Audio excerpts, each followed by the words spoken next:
So when I came into office, I told everybody, tighten up your belts. I am not going to preside over a bankrupt country. I am not going to preside over a country that is in debt distress. We have to cut our spending, and there is no free lunch.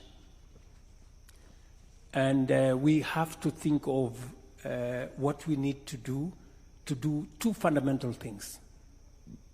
Reduce. We cannot spend what we don't have.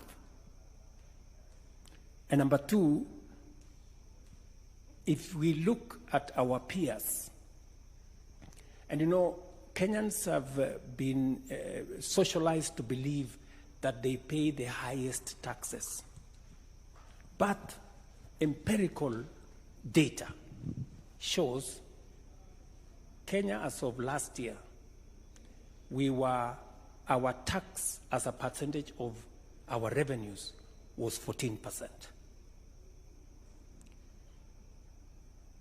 Our peers in the continent is on average between 22 and 25%, which means we are way below, our taxes are way below those of our peers, and I'm not comparing ourselves with OECD countries. Countries like France are at 45%, others are higher. So I persuaded and I made a case to the people of Kenya that we must begin to enhance our revenue. Because if we are a serious state, we must be able to enhance our taxes. So my drive is to push Kenya. Possibly this year we will be at 16% from 14%. I want in my term, God willing, to leave it at between 20 and 22%. It's going to be difficult. I have a lot of explaining to do. People will complain, but I know finally they will appreciate that the money we go to borrow from the World Bank is savings of other countries. We have to begin to live within our means. And then secondly, is to reduce largesse. People travel first class, when it is completely unnecessary.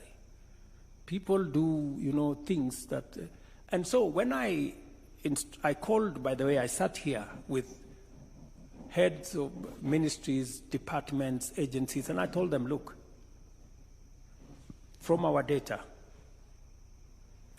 we can do with 30% less of our recurrent expenditure. And you know what? Everybody has gone and cut their recurrent expenditure by 30%, and nobody is complaining. What does that tell you? That there was wastage. I mean, there was a place you could cut and still be able to manage to do things. So we are straightening up things. I am very proud of what we have managed to achieve. The one thing we have done is that we have pulled the country from the brink of debt distress.